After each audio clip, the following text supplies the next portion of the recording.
little boy, drenched in rain and trembling with fear, stumbles into a police station clutching a blood-stained note.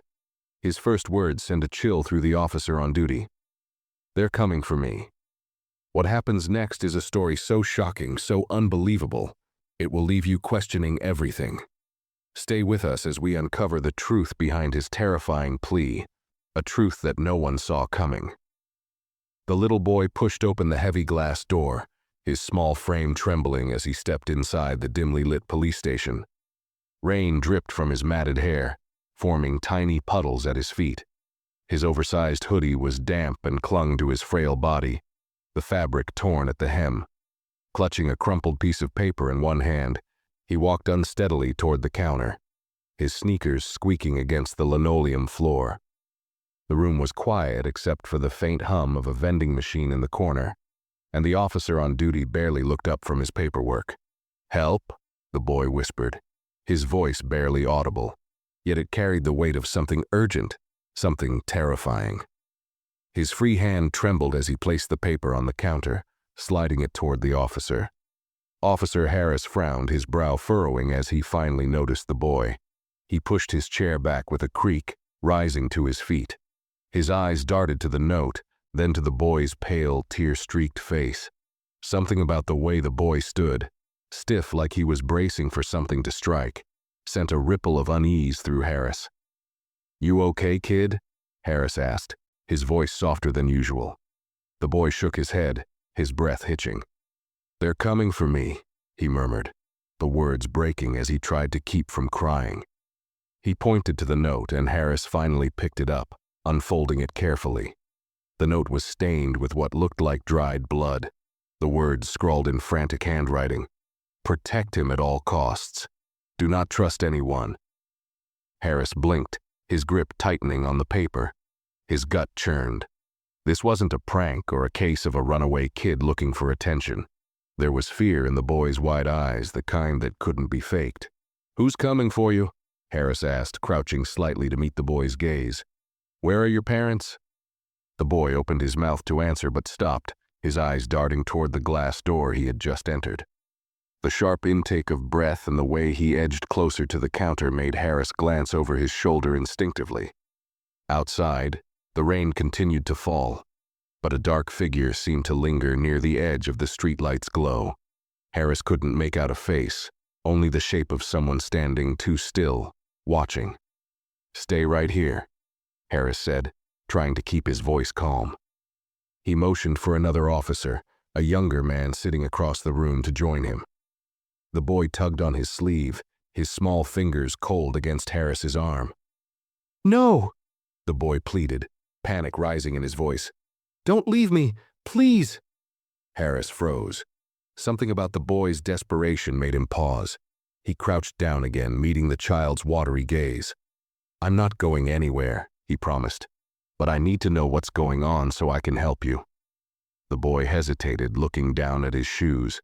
His lips quivered as he spoke, his words so quiet Harris had to lean closer to catch them. They said I'm not real." "What?" Harris asked, his stomach twisting. "What do you mean, you're not real?" The boy started to answer, but his knees buckled, and he collapsed into Harris's arms. Harris caught the boy just before he hit the floor, his small frame limp and unnervingly light in the officer's arms. Panic surged through him as he laid the boy down gently on the cold linoleum. The boy's eyelids fluttered, his breathing shallow but steady. "Get me a medic in here," Harris barked, his voice cutting through the stillness of the room. The younger officer, Morales, who had been slow to react earlier, rushed to grab a first aid kit and a bottle of water. Harris checked the boy's pulse, relieved to find it faint but present. His hand brushed against the edge of the locket around the boy's neck, the cold metal distinct under his fingertips. "Wake up, kid," Harris muttered, gently tapping the boy's cheek. "Come on, stay with me." Morales knelt beside him, opening the first aid kit with shaky hands. "What's wrong with him? Did he say anything?" Harris ignored the question, his focus entirely on the boy. He reached for the water bottle Morales offered, twisting off the cap and wetting his fingers to dab the boy's lips. The boy stirred slightly, a small whimper escaping as his eyes opened just a crack. His voice was barely a whisper. Don't let them take me. The word sent a chill down Harris's spine. He glanced at Morales, who looked equally unsettled, his youthful confidence replaced by confusion. Harris leaned closer to the boy. No one's taking you anywhere, he said firmly. You're safe here. But I need you to tell me who's after you. Who are they? The boy struggled to sit up and Harris steadied him, his hand resting lightly on the boy's shoulder. His small hands clutched the locket tightly, as though it were the only thing anchoring him. The chain glinted under the harsh fluorescent lights, and Harris noticed for the first time that the locket wasn't just decorative. It had a small clasp on the side, and its edges looked slightly worn, as though it had been opened and closed many times. The boy shook his head weakly, his words slurring. They hurt Mommy and Daddy. I saw it. His voice broke, tears spilling down his cheeks. I ran like they told me to. But they're coming. They always find me. Harris's jaw tightened. This wasn't the kind of fear a child invented. Whoever they were, they had clearly traumatized this boy. He looked up at Morales, his mind racing. Call dispatch, he ordered. I want to know if we've got any recent reports of break-ins or abductions. Focus on families. Anything that matches what he's saying. Morales nodded, hurrying to the phone. Harris turned his attention back to the boy. What's your name? He asked gently. The boy hesitated as though the question confused him. His grip on the locket tightened further, his knuckles white. Jacob, he said finally, though it sounded uncertain, like he was trying to convince himself. Okay, Jacob, Harris said. Do you know where you're from, a city, a school? Jacob shook his head again, his face crumpling as tears welled in his eyes. I don't remember, he choked out. They made me forget. Harris's breath caught. He didn't have time to make sense of what the boy was saying because Morales's voice cut through the room like a blade. Harris, dispatch says they've got a problem. Morales held the phone away from his ear, his expression shifting from confusion to something darker. They're saying, this kid doesn't exist. No records, no school enrollment, nothing. Harris stared at Morales, his gut twisting as Jacob's earlier words echoed in his mind. They said, I'm not real. Harris stood frozen, the weight of Morales's words sinking in. The boy, Jacob, didn't exist? That wasn't possible. He looked at the child, now leaning against the counter, his face pale and streaked with tears. Jacob's small fingers still clung to the locket as if it held every answer he couldn't give. Double check, Harris said, his voice tight but steady. There has to be a mistake. I already did, Morales replied, his face pale. Ran his description twice. No missing person reports, no birth records, nothing. It's like he just appeared. Jacob's soft voice broke the tense silence. That's what they said, too. He looked up at Harris, his eyes glassy with tears. They said I was never supposed to be here. Harris crouched down, his eyes level with Jacob's. Listen to me, kid. I don't care what they said. You're here, you're real, and I'm going to help you, but I need you to trust me, okay? Jacob hesitated, his lip trembling. Slowly, he nodded. Good, Harris said, his voice firm but gentle. Now, tell me everything you can remember, even if it's small or doesn't make sense. Who are these people? What do they want? Jacob closed his eyes as though trying to piece together a jigsaw puzzle with missing pieces. They came to the house, he began, his voice shaky. It was late. Mommy was crying and Daddy said we had to hide. He told me to go to the basement and not come out, no matter what I heard. Harris exchanged a glance with Morales, who had gone pale. And then what happened? Harris prompted. Jacob's hands trembled as he clutched the locket tighter. There was shouting, I heard things breaking. Mommy screamed. Then it got quiet. He paused, his breathing shallow. I stayed in the basement like Daddy said, but when I came out they were gone. Everyone was gone. Did you see the people who came to the house? Did they say anything? Harris asked, keeping his tone even despite the chill running down his spine. Jacob shook his head. I didn't see their faces, but they left a note on the table. The same words as this one. He motioned weakly to the blood-stained paper Harris had placed on the counter. And then I ran. Harris's chest tightened. He looked at the note again, rereading the ominous words. Protect him at all costs. Do not trust anyone. There was no signature, no clue as to who had written it or why. Before Harris could ask another question, the station's front door creaked open, the sound echoing through the room. All three of them turned toward the entrance. A tall figure stood silhouetted against the rain, their face obscured by the brim of a dark hat. They didn't step inside, but their presence sent a ripple of unease through the air. Officer Harris, the figure called out, their voice calm but firm. We're here for the boy. Harris instinctively stepped in front of Jacob, his hand hovering near the holster on his hip.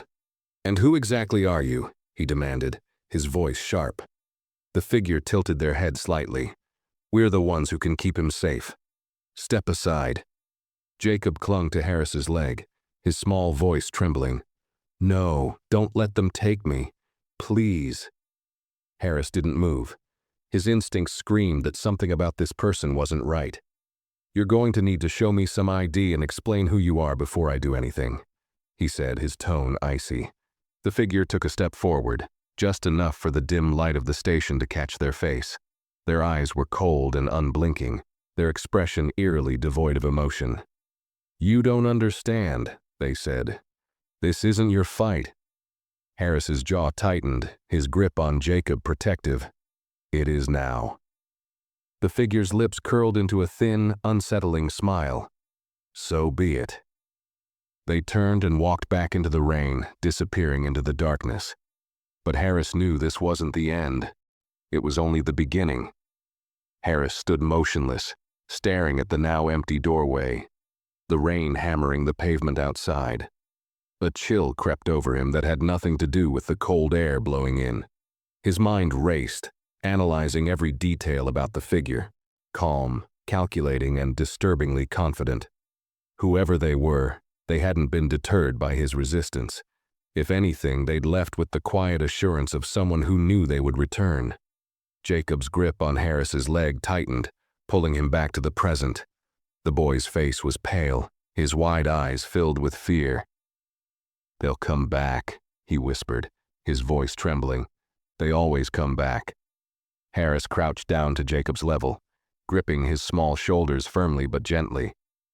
Not on my watch, he said, locking eyes with the boy. They're not going to touch you. I promise. Jacob didn't look convinced, but he nodded faintly, his fingers still clutching the locket. Harris stood, motioning for Morales to come closer. The younger officer approached hesitantly, his unease clear in the way he kept glancing at the door. Lock this place down, Harris ordered, his voice low but commanding. Nobody comes in or out without my say-so. Morales hesitated. Harris, who the hell was that? And what's going on with this kid? He doesn't exist, and now we've got, what, secret agents showing up at our doorstep? Harris ignored the question, his focus shifting to the note still lying on the counter. I don't know who they are, he admitted, his voice tight. But they're dangerous, and I don't think this kid's safe anywhere else right now. Morales opened his mouth to argue, but Harris shot him a look that stopped him cold. Just do it, Harris said, and get me anything you can find on recent activity in the area. Break-ins, missing persons, anything unusual. With a reluctant nod, Morales turned and headed toward his desk. Harris picked up the note again, his eyes scanning the blood-smeared words. Protect him at all costs. The message felt less like a warning and more like a command. But from who? And why? Harris turned his attention back to Jacob, who had climbed onto one of the chairs, curling into himself like a frightened animal. The sight of the boy's frail figure stirred something deep in Harris, a gnawing guilt that had lingered ever since his last failure. He couldn't shake the memory of the little girl from 2 years ago, the one he hadn't been able to save. Her face haunted his dreams, her name carved into his conscience like a scar. Jacob, Harris said, softening his tone. "Can I see your locket?" Jacob hesitated, clutching it tighter. "It's all I have left," he said, his voice barely above a whisper. "I understand," Harris said. "But I think it might help me figure out who's after you. I'll give it right back."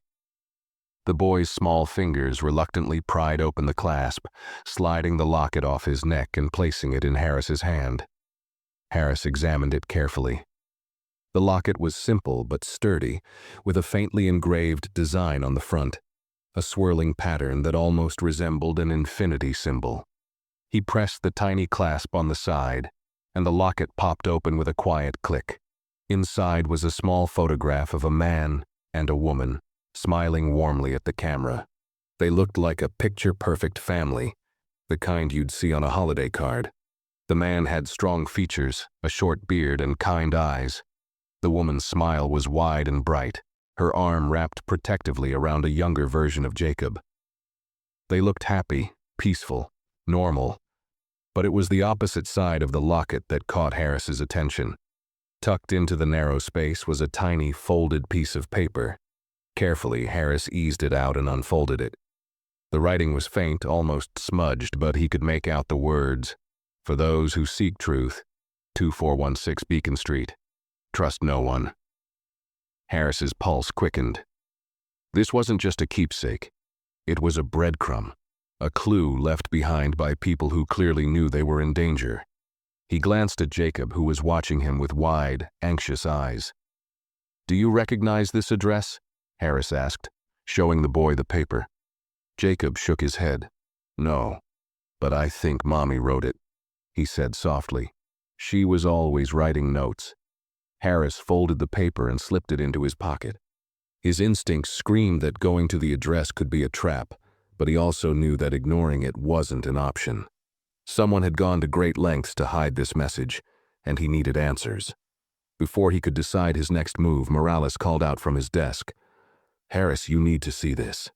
Harris walked over, leaving Jacob in his chair. Morales turned his monitor toward him, a news article pulled up on the screen. "There's no reports of break-ins like the kid said, but I did find something else. A couple matching the parents' description in that locket. They were reported missing 2 years ago. Case went cold after a week. No leads. No bodies." Harris stared at the screen, his heart sinking. The headline read, "Local couple vanishes without a trace, child also missing." The photo in the article matched the picture in the locket perfectly. Harris felt a pit form in his stomach. The timeline didn't add up. If Jacob had been hiding for 2 years, how had he survived? Who had been taking care of him? And why was he only now showing up? As he opened his mouth to speak, the station's power abruptly cut out, plunging the room into darkness. Jacob's terrified scream pierced the silence. Harris's hand instinctively went to his sidearm as the room plunged into darkness. The hum of the overhead lights disappeared, replaced by the faint patter of rain against the windows and the panicked gasp of Morales across the room. Jacob's scream was sharp and raw, cutting through the sudden silence like a blade. "Morales," Harris barked, his voice low but commanding. "Get to the backup generator, now." "On it," Morales replied, though his voice trembled. Harris could hear the shuffle of his footsteps moving cautiously toward the hallway. "Jacob, stay right here," Harris said, his tone firm but calming. He reached out in the darkness, finding the boy's small shoulder. Jacob flinched but didn't pull away, his breathing rapid and shallow. "They're here," Jacob whispered, his voice quaking with fear. "They always come when the lights go out." Harris's gut twisted. He tightened his grip on the boy's shoulder, keeping him close. "No one's getting in here," he assured him, though his own doubts gnawed at the edge of his mind. "You're safe with me." His words were met with a distant sound, the unmistakable click of a door opening. Harris froze, his ears straining to catch any further noise. The sound had come from somewhere in the back of the station, near the locked service entrance. His hand tightened on his gun as his eyes darted toward the faint glow of his desk lamp, now dimmed but still flickering thanks to an emergency battery. "Stay low," and stay quiet," Harris whispered to Jacob. "Hide under the counter and don't move until I tell you it's okay. Understand?" Jacob hesitated, his fear paralyzing him, but he eventually nodded.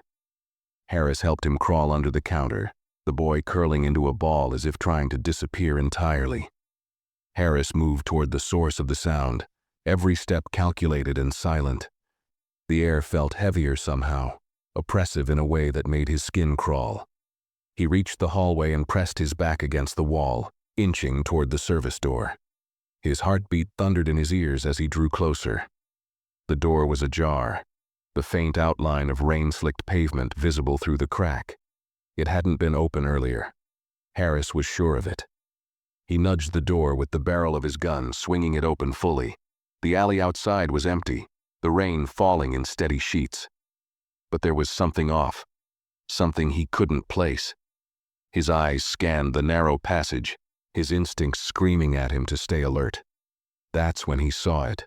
A small, muddy footprint on the concrete just beyond the door. Too small to be from an adult, but far too fresh to be anything left over from earlier. His mind immediately went to Jacob. Had the boy been outside recently? Or was this someone else? Another child? A faint shuffle behind him made Harris spin around, his gun raised. The hallway was empty, but the faint sound of movement was unmistakable. Someone, or something, was inside the station. "Morales?" Harris called out, his voice low but firm. There was no response. He stepped back into the main room, the emergency glow casting long, eerie shadows across the desks and filing cabinets. Morales' station was empty, his chair pushed back as if he'd left in a hurry. Harris's grip on his gun tightened. "Morales!" he called again, louder this time. Still nothing. A faint sniffle broke the silence coming from under the counter where he'd left Jacob. Harris's shoulders relaxed slightly as he moved toward the sound, his focus shifting back to the boy. "It's okay, Jacob," he said gently. "It's just me." But as he approached the counter, something made him stop. The boy's sniffles weren't steady. They were erratic, almost forced. Harris's gut clenched as he realized something was wrong. He crouched slowly, his gun at the ready, and peered under the counter. Jacob was there, his body trembling, but his face was buried in his knees. He wasn't crying anymore. He was whispering. Harris leaned closer, straining to hear. The boy's words were faint, almost inaudible. "They're here. They're here. They're here." A chill ran down Harris's spine. Before he could respond, the station's front door rattled violently, the sound echoing through the room. Harris sprang to his feet, his gun trained on the entrance. The door shook again, harder this time, as if someone, or something, was trying to force it open. "Jacob, stay down," Harris ordered, his voice sharp but steady. The boy didn't respond, still whispering his mantra like a broken record.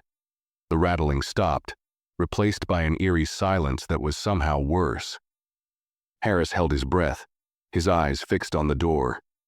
He could feel the tension in the air, thick and oppressive, like the calm before a storm. Then, with a sudden crash, the door burst open, and the figure from earlier stepped inside. Their dark hat dripped with rain, their cold eyes locking onto Harris with unnerving precision. "We told you," the figure said, their voice calm and chilling. "This isn't your fight." Harris didn't lower his gun. "And I told you," he said, his tone hard and unyielding. "It is now." The figure smiled faintly, their expression more unsettling than reassuring. "You don't know what you're protecting, officer, but you'll find out soon enough." Harris didn't hesitate. "Last warning," he said, his finger tightening on the trigger. "Turn around and leave, or you won't like what happens next." The figure didn't move. Instead, they reached into their coat, pulling out a small device, a sleek black object with a single blinking red light. They pressed a button, and the station's emergency lighting flickered violently, plunging the room into chaotic flashes of light and shadow. Before Harris could react, the figure was gone, disappearing into the storm as quickly as they'd come. The device lay on the floor, its light still blinking ominously. Behind him, Jacob's whispers grew louder. "They're here. They're here. They're here." Harris stared at the blinking device, his chest tightening as the strobe-like emergency lights cast erratic shadows across the room. Every muscle in his body screamed at him to grab the boy and run, but he forced himself to stay focused. He needed to assess the situation. Panicking would only make things worse, for both of them. He crouched cautiously, picking up the device with his free hand. It was cold to the touch, unnervingly smooth, and lighter than he expected. The red light blinked steadily, an unsettling rhythm that seemed to sync with the tension pounding in his skull. He didn't recognize it, but his gut told him it wasn't just some harmless gadget. "Morales," he called out, his voice echoing in the near-empty station. "Where the hell are you?" No response. Behind him, Jacob's whispers had stopped, replaced by a heavy, oppressive silence. Harris turned to check on the boy, his nerves fraying with each second that passed. Jacob was still under the counter, his knees hugged tightly to his chest, but he wasn't whispering anymore. He was staring. His wide eyes weren't fixed on Harris, but on something beyond him, something in the dark corners of the station. Harris followed the boy's gaze, scanning the room for any sign of movement. The shadows cast by the flickering lights seemed to twist and writhe, but there was nothing tangible, nothing he could put a bullet in. "Jacob," Harris said softly, trying not to startle him. "What do you see?" The boy didn't answer. His lips quivered and he raised a trembling hand to point toward the far corner of the room, where the light barely reached. Harris tightened his grip on his gun, his eyes narrowing as he focused on the area. At first it looked empty, just a cluttered desk and filing cabinet shrouded in shadow. But then, something shifted. Just a flicker, like the outline of a figure melding with the darkness. "Stay here," Harris ordered, his voice low and firm. He moved slowly toward the corner, every nerve on high alert. His footsteps echoed softly, the sound barely audible over the pounding rain outside. As he approached, the air grew colder, a biting chill that raised the hair on his arms. His eyes strained to track any movement, but the corner seemed to swallow the light, making it impossible to see clearly. He reached out with his free hand, nudging the edge of the desk. Nothing. Harris let out a slow breath, trying to steady his racing heart. He glanced back at Jacob, who was still huddled under the counter, his gaze unwavering. "It's okay," Harris began. "There's—" A sudden crash shattered the fragile calm. Harris spun around, his gun snapping up as the noise echoed through the station. It came from the interrogation room, thick glass and steel, not the kind of place where things simply fell over. Harris didn't wait for the next sound. He moved quickly, signaling Jacob to stay put with a sharp wave of his hand. As he neared the interrogation room, the oppressive feeling in the air grew stronger, a suffocating weight pressing down on his chest. The door was ajar, swinging slightly on its hinges. Harris stepped inside, his finger hovering over the trigger. The room was empty, the single chair knocked over, its metallic legs scraping faintly against the tile floor as it rocked back and forth. Then he saw it. On the table lay another note, identical in style to the one Jacob had brought in. The same hurried, blood-smeared handwriting. Harris's stomach churned as he picked it up, the words sending a fresh wave of dread through him. "You can't protect him. You never could." The door slammed shut behind him, the sound reverberating like a gunshot. Harris whirled around, his gun drawn, but there was no one there. His breathing quickened as he yanked the door open, stepping back into the main room. The station was eerily quiet. Too quiet. "Jacob," Harris called out, his voice cutting through the silence. His heart dropped when there was no response. He sprinted toward the counter, dread gripping him with every step. The boy was gone. Harris's mind raced as he scanned the room, his eyes darting to every shadow, every corner. But Jacob was nowhere to be seen. The small space under the counter was empty, save for the faint imprint of where the boy had been sitting. The locket he'd clung to so desperately lay on the floor, its clasp broken and the photo inside missing. "No," Harris muttered, his voice raw with frustration and fear. "Jacob." A faint noise, barely audible, came from the back of the station near the holding cells. It was a soft, rhythmic tapping, like fingers drumming against a desk. Harris's blood ran cold. He raised his gun and moved toward the sound, his every step deliberate. As he reached the hallway leading to the cells, the tapping stopped. The silence was deafening, broken only by the sound of his own breathing. He turned the corner, his eyes scanning the dimly lit corridor. At the far end of the hall stood Jacob. His back was to Harris, his small frame illuminated by the faint glow of a single flickering light above him. "Jacob," Harris said, his voice firm but gentle. "What are you doing back here? Come on, we need to—" Jacob turned slowly, his movements stiff and unnatural.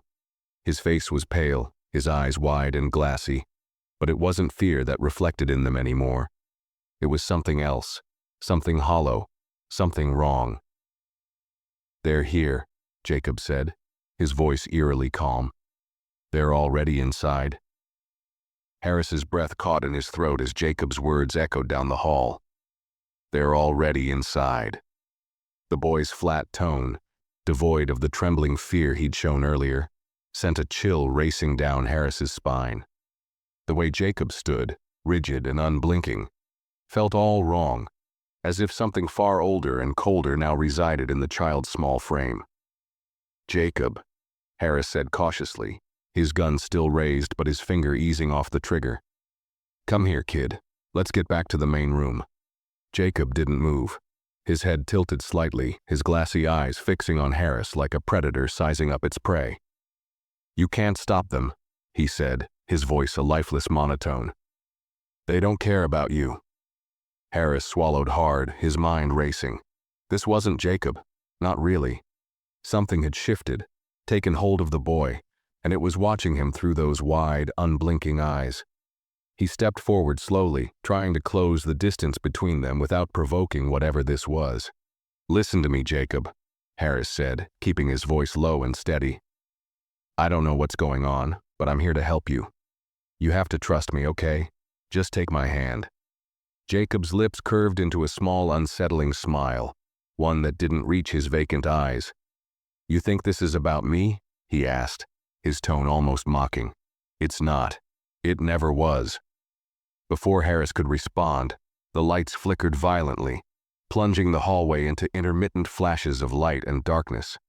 In the strobe-like chaos, Jacob's small frame seemed to shift, his outline blurring as though he were struggling to remain tethered to the physical world. Then, in a single flicker, he was gone. "Jacob!" Harris shouted, his voice echoing in the now empty hall. He spun around, gun at the ready, his pulse pounding in his ears. The cold, oppressive weight in the air had deepened, pressing against his chest like a vice. He could feel it, a presence lurking just beyond the edge of sight, watching, waiting. The tapping sound returned, louder now, reverberating through the walls like a heartbeat.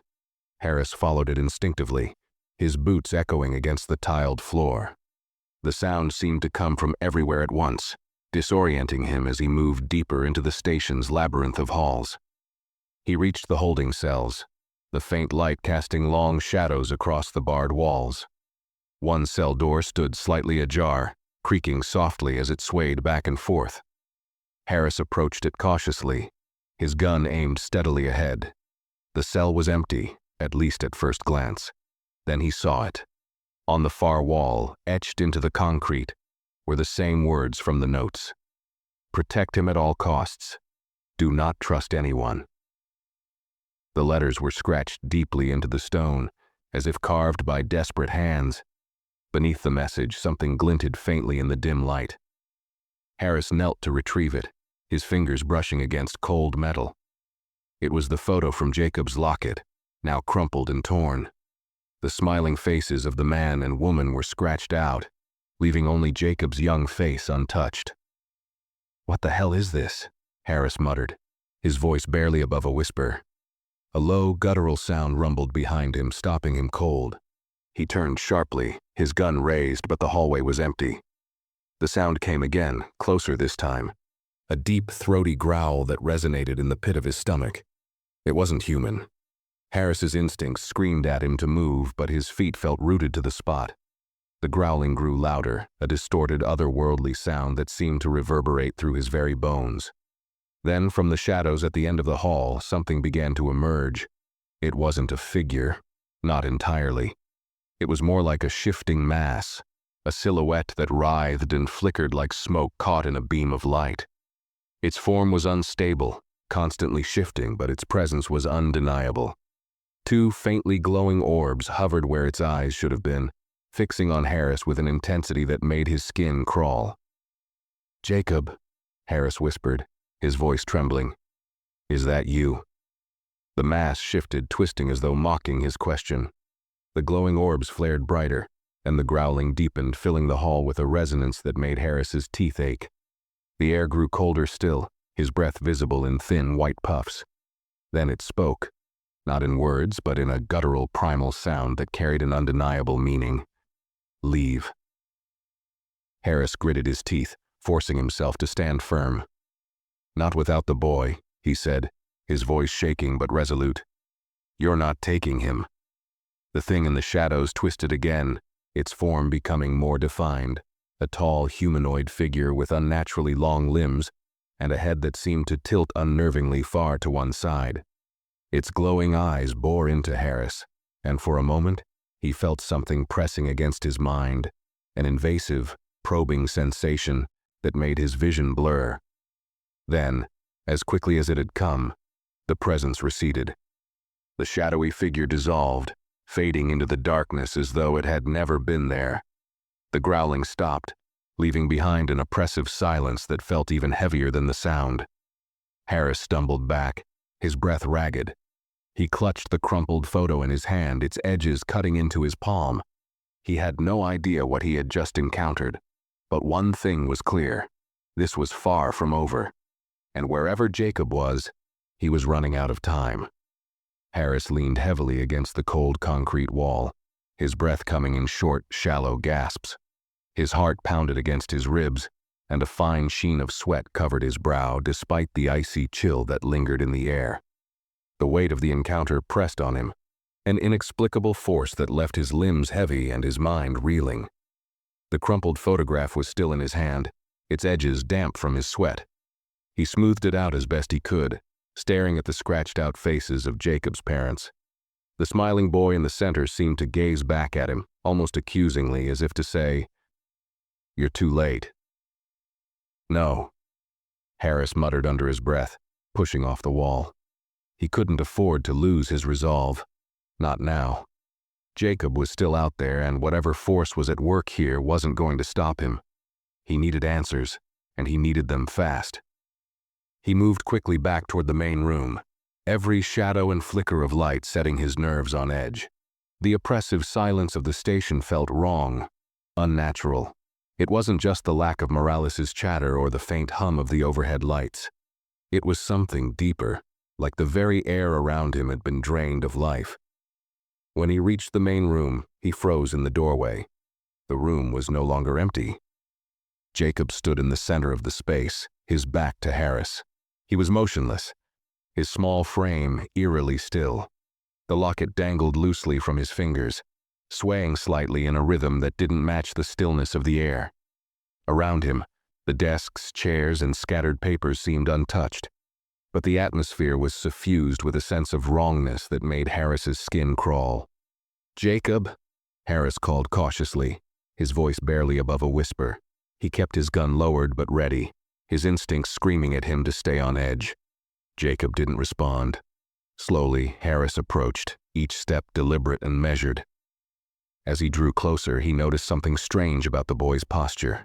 His shoulders were tense, his head tilted slightly to one side, and his hands trembled, not from fear, but from some unseen strain. "Jacob, it's me," Harris said, his tone soft but firm. "I'm here to help you." The boy's head tilted further, the motion unnervingly slow. When he finally turned to face Harris, his eyes were different. They were darker, deeper, as though something ancient and unknowable now stared out from within him. "You shouldn't have stayed," Jacob said, his voice layered, like two people were speaking at once, one young and frightened, the other low and resonant with an edge of malice. "You were warned." Harris's grip on his gun tightened, his pulse quickening. "Warned about what?" he asked. What's going on here? Who's after you? Jacob's lips curled into a faint smile, the expression cold and unnatural on his young face. It's not about me, he said. It never was. It's about what they want. What do they want? Harris demanded, stepping closer despite the unease clawing at his chest. Jacob tilted his head further, the motion almost serpentine. To erase, to cleanse, to start over. Harris frowned, his confusion mounting. What the hell does that mean? Erase who? Start over what? Jacob didn't answer. Instead, his body tensed, his hands gripping the locket so tightly that Harris thought it might snap in two.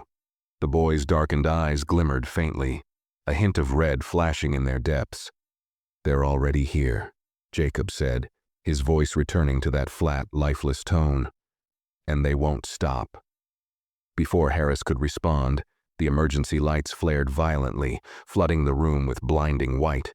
He threw up an arm to shield his eyes, his other hand still gripping his gun. The air around him crackled with an electric energy that set his teeth on edge. When the light dimmed, Jacob was gone. "Jacob!" Harris shouted, his voice echoing in the now empty room. He scanned the space frantically, but there was no sign of the boy. The locket lay on the floor where Jacob had stood moments ago, its clasp broken and the photograph missing again. Harris's frustration boiled over. He slammed his hand against the nearest desk, sending a stack of papers fluttering to the ground. His thoughts raced, trying to piece together the fragments of information he had.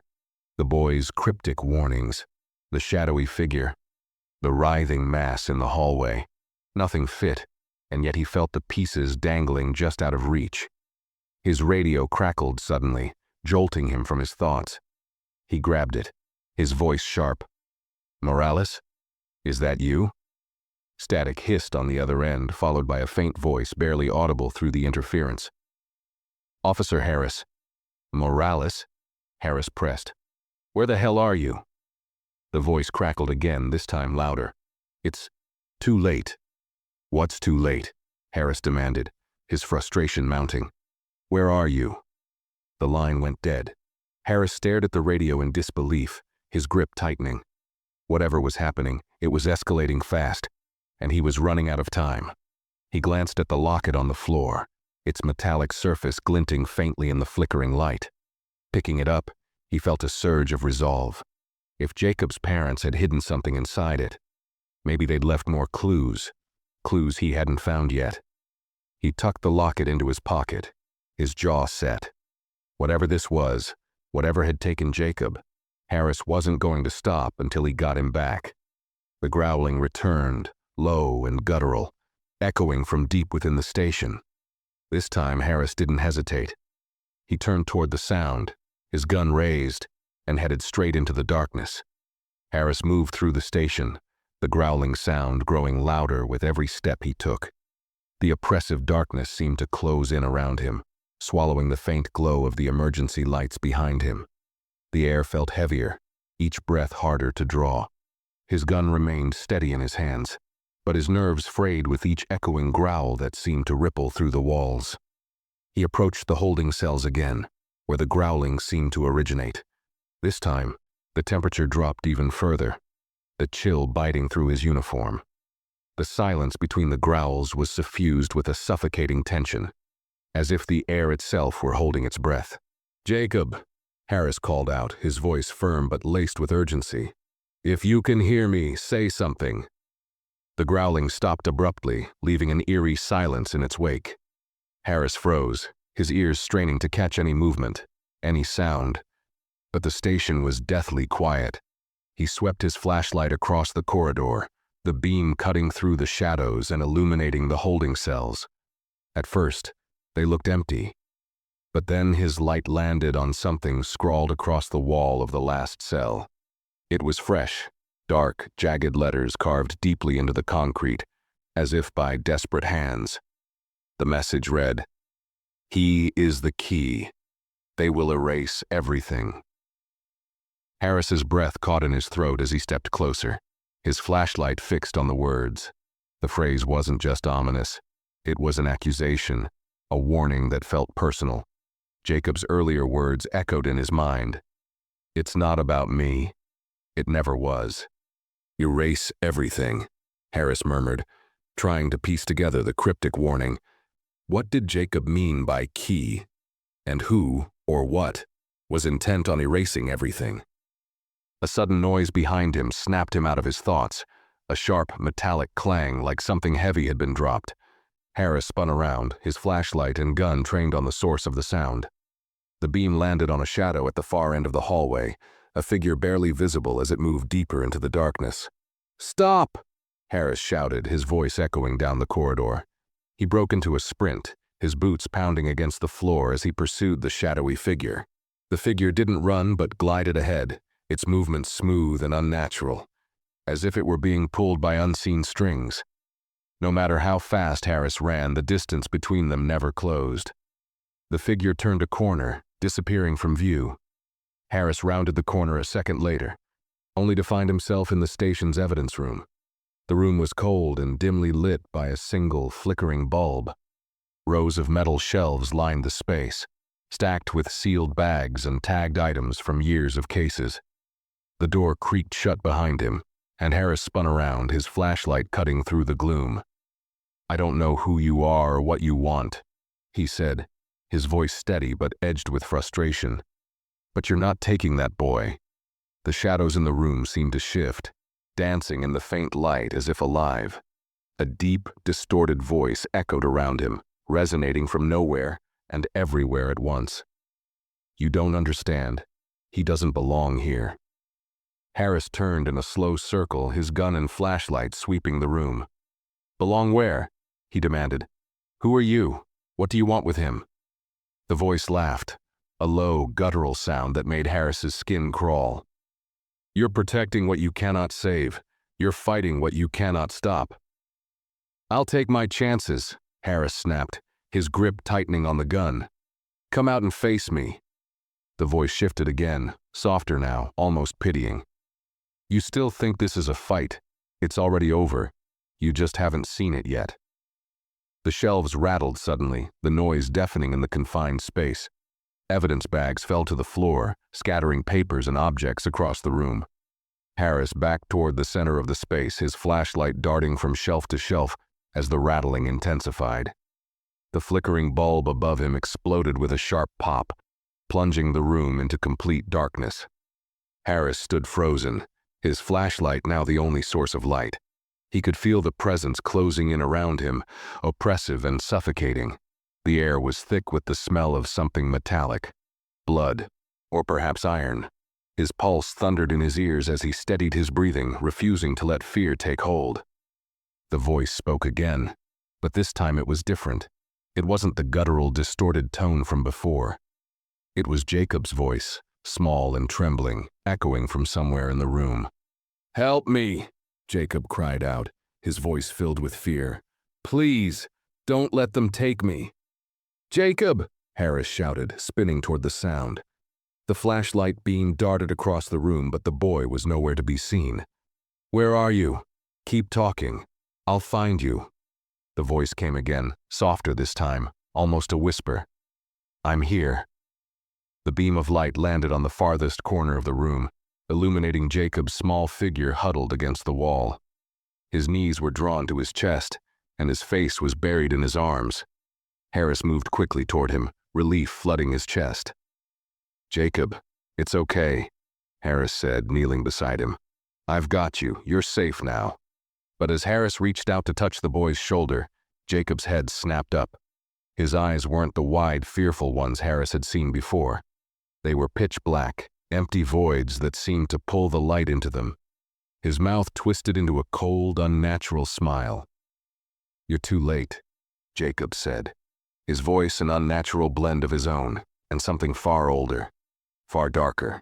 Before Harris could react, the darkness around them surged forward, swallowing them both whole. Harris was plunged into an abyss of blackness, a suffocating void where sound and light seemed to cease existing. For a moment, he felt weightless, disoriented, his senses stripped away. The only thing tethering him to reality was the memory of Jacob's chilling words. "You're too late." Then, like a spark igniting in the darkness, Harris's flashlight flickered back to life. The weak beam barely penetrated the inky blackness, but it was enough to ground him. He clutched the flashlight tightly, his other hand gripping his gun as he forced himself to focus. The air was thick and heavy, carrying an unnatural chill that made his breath fog in front of him. "Jacob," Harris called out, his voice echoing unnaturally, as if the void around him were mocking the sound. "Jacob, where are you? Answer me." No response. Instead, the growling returned, low and guttural, vibrating through the emptiness like a warning. It came from everywhere and nowhere, surrounding him in an invisible, oppressive presence. Harris turned slowly, his flashlight sweeping across the void, but there was nothing. No walls, no floor, no horizon. Just an endless shifting darkness that seemed to ripple like water. "You don't belong here." The voice was back, deep and resonant, carrying a weight that made Harris's chest tighten. It wasn't Jacob's voice or even the layered, distorted one he'd heard before. This voice was different, ancient, commanding, and utterly inhuman. "Show yourself," Harris demanded, his voice steady despite the fear clawing at his throat. "If you've got something to say it to my face." The darkness seemed to shift, coalescing into a shape ahead of him. Slowly, the figure of a man emerged, though it was far from human. Its outline was faint, flickering like a mirage, and its features were obscured by the same void that surrounded them. Two piercing, glowing orbs hovered where its eyes should have been, locking onto Harris with an intensity that made his pulse race. "You've gone too far," the figure said, its voice reverberating like a thunderclap. "This is not your fight, mortal. Leave, and you might yet survive." Harris raised his gun, aiming it directly at the figure's center. "Not without the boy," he said firmly. "You're not taking him." The figure laughed, a hollow, echoing sound that sent a shiver down Harris's spine. "The boy does not belong to you. He never has. He is ours, as he has always been." "Like hell he is," Harris growled. "He's just a kid. Whatever this is, whatever you want, he's not part of it." The figure tilted its head slightly as if amused. "You still don't understand, do you? The boy is not a child. He is a vessel, a key. Through him, the world as you know it will be erased, cleansed of its impurities. He was never meant to stay here." Harris's grip on his gun tightened. If that's true, then why was he with his parents? Why were they trying to protect him? The figure's form flickered, the darkness rippling around it like a storm. They defied their purpose. They thought they could hide him, keep him from fulfilling his destiny. But they failed, as all who oppose us do. Harris's mind raced, piecing together fragments of the puzzle. Jacob's parents had known the truth. They'd tried to shield him from whatever force had claimed him, leaving cryptic messages and clues in a desperate attempt to buy him time. And now it was all coming to a head. "Then why do you need me to leave?" Harris challenged, his voice steady despite the fear gnawing at him. "If you're so powerful, why not just take him?" The figure's glowing eyes narrowed. "You are a distraction, a remnant of a world that is no longer relevant. But you persist, driven by your primitive need to protect what you cannot save." "Maybe," Harris said, his jaw tightening. "But as long as I'm breathing, I'm not letting you take him." The figure's form shifted again, growing taller, more menacing. The growling around Harris grew louder, the darkness pressing closer, as if the void itself were alive.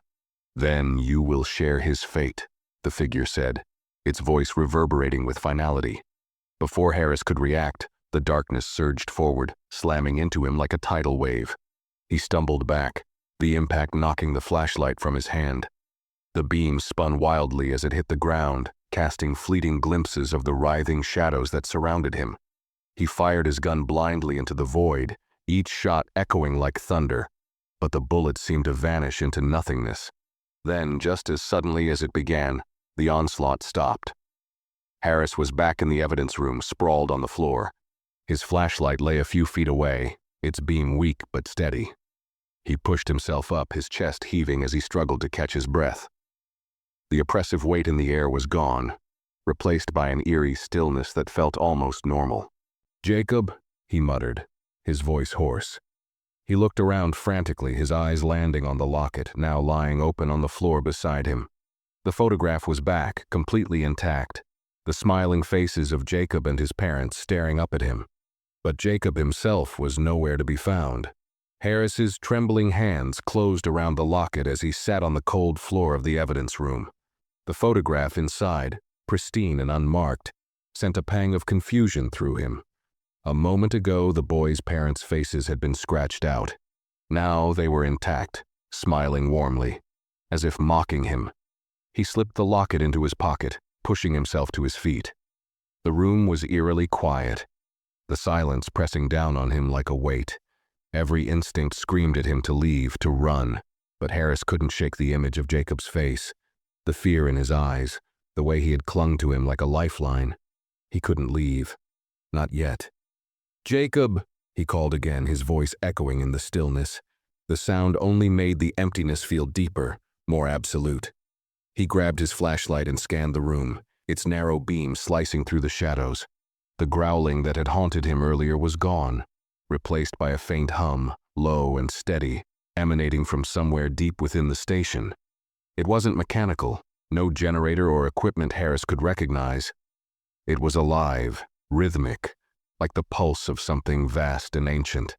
Harris followed the sound, his steps careful and deliberate. The station felt wrong now, as though it had shifted into something unrecognizable. The walls seemed closer, the air heavier. Every creak of his boots echoed unnaturally, amplified by the oppressive atmosphere. The sound led him back to the main room. He froze in the doorway, his flashlight catching something on the far wall. Written in the same jagged handwriting as before, new words glistened in dark, wet streaks. The door opens. The key turns. It begins. Harris's pulse quickened.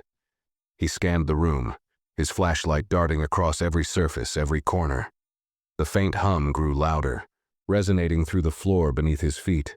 It seemed to pull him toward the center of the room, where the locket had first fallen from Jacob's hand. As he approached, the air grew colder. His breath fogged in front of him, the edges of the beam flickering like the light itself was struggling to stay alive. When he reached the center, he saw it. The floor beneath where Jacob had stood was marked with a circle, intricately carved and glowing faintly with an otherworldly light. Harris knelt, running his fingers over the markings. They weren't scratches or paint, but something else entirely, as if the symbols had been etched into the fabric of reality itself. The circle pulsed faintly in time with the hum, its glow growing brighter the longer he stared. Suddenly, the hum stopped. Harris's flashlight flickered and died, plunging the room into darkness. He fumbled for his radio, clicking it on, but all he got was static. "Jacob," he shouted, his voice breaking the silence. "Where are you?" Then the room wasn't silent anymore. A low, guttural voice whispered from all around him, layered and resonant like a choir speaking in unison. The door opens. The key turns. The end begins. The glowing circle beneath him flared to life, illuminating the room in a harsh white light. Harris stumbled back, shielding his eyes. When he looked again, the light had transformed into a vortex, swirling violently in the center of the room. Its edges shimmered with an iridescent glow, and the air around it crackled with energy. And there, standing at the edge of the vortex, was Jacob. "Jacob!" Harris shouted, rushing toward him. The boy turned to face him, his eyes wide and filled with tears, his small frame trembling. "They're taking me," Jacob said, his voice small and broken. "I can't stop them." "No," Harris said firmly, his voice breaking as he closed the distance. "I won't let them. I promised I'd protect you." Jacob shook his head, stepping closer to the vortex. "You can't stop it," he said, tears streaming down his face. "This is what I am. This is what I was made for." Harris reached for him, grabbing his arm and pulling him back. The vortex roared in protest, its energy lashing out in tendrils of light that stung Harris's skin. "I don't care what they say you are," he said, his voice rising above the noise. "You're just a kid. You don't belong to them. You belong here." Jacob's gaze softened, his tears flowing freely now. "They won't stop," he said. If I stay, they'll take everything. I'll fight them, Harris said, gripping the boy tighter. Whatever it takes, I'll fight them. The vortex pulsed violently, its light growing brighter and more chaotic. Jacob looked at Harris, his expression a mix of fear and something else. Hope. You can't do it alone, the boy said softly. Maybe not, Harris admitted, his voice thick with emotion. But I'm not giving up on you. Jacob hesitated, his small hand clutching the edge of Harris's sleeve. The vortex's pull grew stronger, and Harris dug his heels in, holding the boy with all his strength. The voice returned, booming and commanding, shaking the walls around them. He does not belong to you.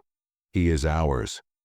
Harris turned toward the vortex, his jaw set, his voice filled with defiance. Then come and take him. The vortex roared in response to Harris's challenge, the room trembling under its power. The walls seemed to ripple like water, the very fabric of the station warping under the strain. Energy crackled in the air, snapping at Harris and Jacob like invisible whips, but Harris refused to let go. His grip on the boy tightened, his determination burning brighter than the chaos surrounding them. Jacob, listen to me, Harris said, his voice steady despite the noise. You don't belong to them. You're not a key or a vessel or anything they say you are. You're just a kid, and I'm not letting them take you. Jacob's wide, tear-filled eyes locked onto Harris's, searching for reassurance, for strength. But they said I'll destroy everything, the boy whispered, his voice trembling. If I stay, people will die. Harris knelt in front of Jacob, keeping one hand on the boy's shoulder and the other shielding them from the vortex's relentless pull. You're not going to destroy anything, he said firmly. You have a choice, Jacob. They might have made you think you're just a tool, but you're more than that. You're more than what they want you to be. The boy hesitated, his small frame shaking with fear. The vortex's pull intensified, the circle of light on the floor expanding, its energy growing more violent. The voice returned, louder and more furious than before. He has no choice. The key must turn. The door must open. No! Harris shouted, his voice cutting through the roar. He's not yours! The tendrils of light lashed out, one striking Harris across the arm, leaving a searing burn. He winced, but didn't let go of Jacob. The boy gasped, his free hand clutching Harris's sleeve as though it were the only thing anchoring him to this world. Jacob, Harris said, his voice softening. You're stronger than they think. They don't control you. They can't control you. You can fight this. The boy blinked, his tears falling faster. But how? By choosing, Harris said. You get to decide who you are, not them, not me, you. The vortex pulsed, its light flaring with blinding intensity. The voice grew more desperate, more insistent. Enough! The key turns now. Jacob squeezed his eyes shut, his small body trembling with the weight of the decision. Harris held his breath, his heart pounding as he waited, prayed for the boy to take back his power. And then something changed. Jacob's eyes opened and the fear in them was gone. In its place was resolve, a quiet strength that seemed to defy the chaos around them. He turned to face the vortex, his grip on Harris's hand unwavering. I don't belong to you, Jacob said, his voice steady, firm. I never did. The vortex roared in protest, its light flaring brighter, its pull growing more desperate. But Jacob didn't falter. He raised his free hand, the locket dangling from his fingers, and held it toward the swirling chaos. Go back, he said, his voice ringing with authority that seemed far beyond his years. You can't have me. The locket glowed faintly, its light growing stronger with each passing second. The energy from the vortex recoiled, the tendrils of light retreating as if burned. The room shook violently, the floor beneath them cracking. But Harris held his ground, his faith in Jacob unwavering. The vortex let out one final deafening roar before collapsing in on itself, the light imploding in a brilliant flash that left the room in utter silence. The oppressive weight in the air lifted, replaced by an almost eerie stillness. Jacob swayed, his strength spent, and Harris caught him before he could fall. The boy's small hands clung to Harris's shirt, his head resting against the officer's chest. "It's okay," Harris said softly, his voice thick with emotion. "It's over. You did it." Jacob looked up at him, his eyes filled with exhaustion but also a glimmer of hope. "They're gone?" Harris nodded, his voice steady. "Yeah, kid, they're gone." The boy smiled faintly, his tears drying on his cheeks. For the first time he looked like what he truly was. A child, not a vessel or a key, just a scared, brave little boy. Harris stood, lifting Jacob into his arms. The room around them was in ruins, the walls scorched, the floor cracked. But it didn't matter. They had won.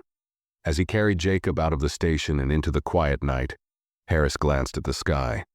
The storm had passed, the clouds parting to reveal a field of stars.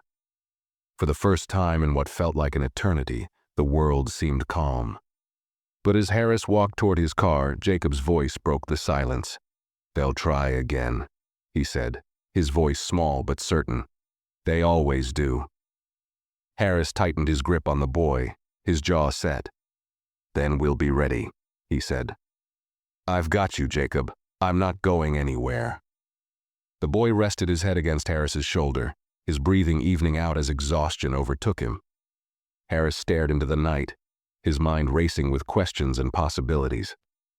But one thing was clear. This wasn't the end. It was just the beginning, was